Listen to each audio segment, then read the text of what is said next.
Bonjour à tous et à toutes, bienvenue sur la chaîne Comment faire. Aujourd'hui, nous allons voir les 8 remèdes de grand-mère qui ont fait leurs preuves. Si vous aimez les vidéos de la chaîne Comment faire, n'hésitez pas à vous abonner et à cliquer sur la petite cloche. Aujourd'hui, nous allons voir 8 remèdes de grand-mère qui ont fait leurs preuves. Découvrez ici l'explication scientifique qui se cache derrière des remèdes de grand-mère connus. Évidemment, personne ne dénigre les merveilles de la médecine moderne. Que ferions-nous sans un médicament comme la pénicilline pour guérir les infections? Mais les remèdes faits maison ont aussi des pouvoirs secrets. Voici l'explication scientifique de 8 remèdes de grand-mère qui ont fait leurs preuves. Premier remède, du ruban adhésif pour enlever les verrues. En 2002, un groupe de médecins a comparé l'efficacité du ruban adhésif avec de l'azote liquide pour éliminer les verrues. Après avoir porté quotidiennement le ruban adhésif pendant 2 mois et en utilisant une pierre ponce une fois par semaine pour exfolier les peaux mortes, 85% des verrues des patients avaient disparu. Dans le même temps, la congélation à l'azote liquide n'a marché que pour 60% des cas. La question en suspens est de savoir s'il y a quelque chose dans l'adhésif lui-même ou si c'est le fait que la peau ne respire pas qui entraîne la destruction de la verrue. Se demande le dermatologue Bloom qui vit à New York, aux États-Unis. L'autre idée est que le ruban adhésif provoque une irritation, ce qui stimule les cellules immunitaires de notre corps pour attaquer la verrue. Deuxième idée, l'avoine pour apaiser l'eczéma. Ça marche vraiment, car l'avoine a des propriétés anti-inflammatoires, explique le Dr Bloom. Que ce soit utilisé comme une pâte ou versé dans un bain, la plupart des experts recommandent de choisir de l'avoine finement moulue et d'y tremper la zone où il y a de l'eczéma pendant au moins 15 minutes. En plus de réduire l'inflammation, l'avoine est considérée comme ayant un effet antivitaminique, explique le Dr Bloom, en apaisant les niveaux de l'histamine, qui est le déclencheur de l'inflammation. L'avoine supprime ou réduit les rougeurs. Troisième idée, le yaourt contre la mauvaise haleine. Une mauvaise haleine provient principalement de la bouche ou de l'estomac. Le yaourt contient des probiotiques qui aident à soigner les problèmes d'estomac. Le yaourt n'a aucun effet sur les bactéries qui vivent sur la langue, car il ne risque pas assez longtemps dans la bouche, dit Roger Melzer, un gastro-entérologue basé à New York aux États-Unis. Mais il y a probablement un effet sur l'acide qui se trouve entre la bouche et l'estomac, y compris au fond de la gorge et de l'œsophage, explique-t-il. Je pense que n'importe quel produit à base de lait ou qui contient des bactéries vivantes aurait le même effet. Le yaourt permet de se débarrasser de la mauvaise haleine qui résulte de problèmes gastriques comme les remontées acides. Mais il n'y a pas d'effet réel sur la mauvaise haleine liée aux problèmes de gencives, de foie ou de poumons, explique le dentiste Mathieu Messina qui vit dans l'Ohio aux États-Unis. Quatrième idée, une cuillerée de sucre pour arrêter le hoquet.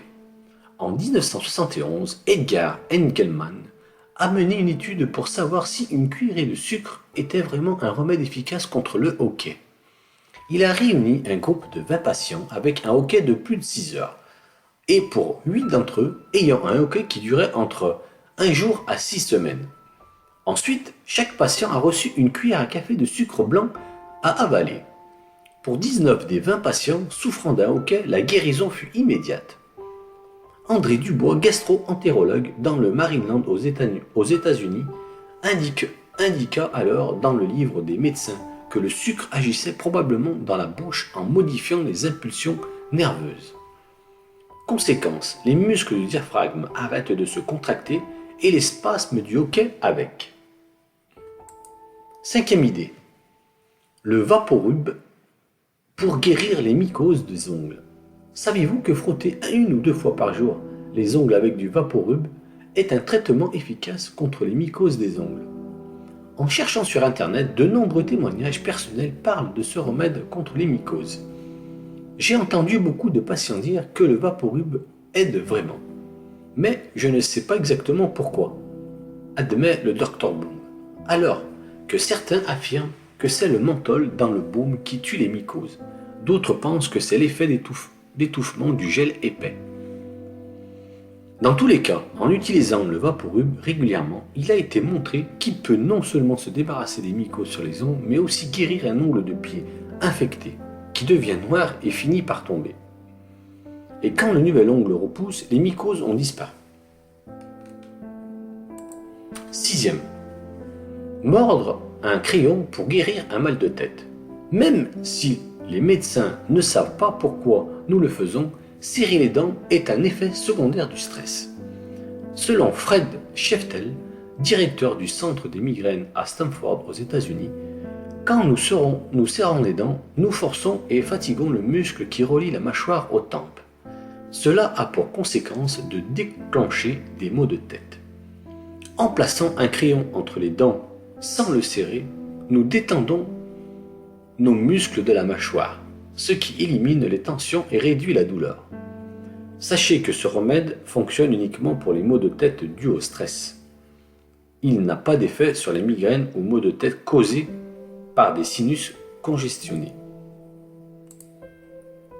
7e idée. Les olives contre le mal des transports. Selon la Bibliothèque nationale de médecine des États-Unis, un des symptômes du mal des transports est l'augmentation de la salive dans la bouche. La salivation est une façon de protéger les dents en cas de reflux gastrique. Le vomi est en effet très acide.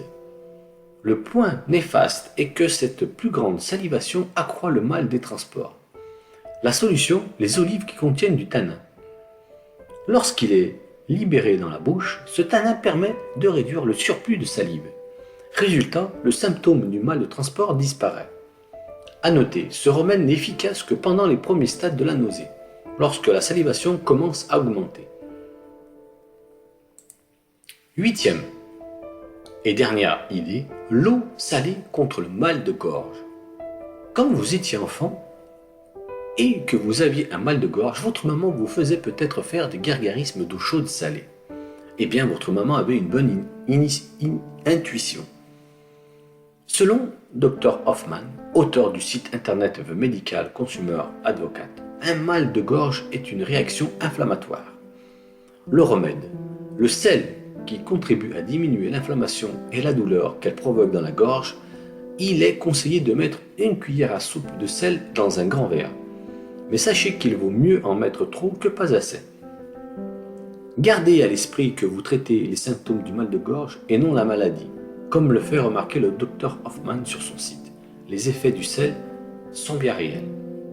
Mais ils sont de courte durée car le gargarisme n'élimine pas la cause du mal de gorge, juste l'un des symptômes. Merci d'avoir visionné cette vidéo.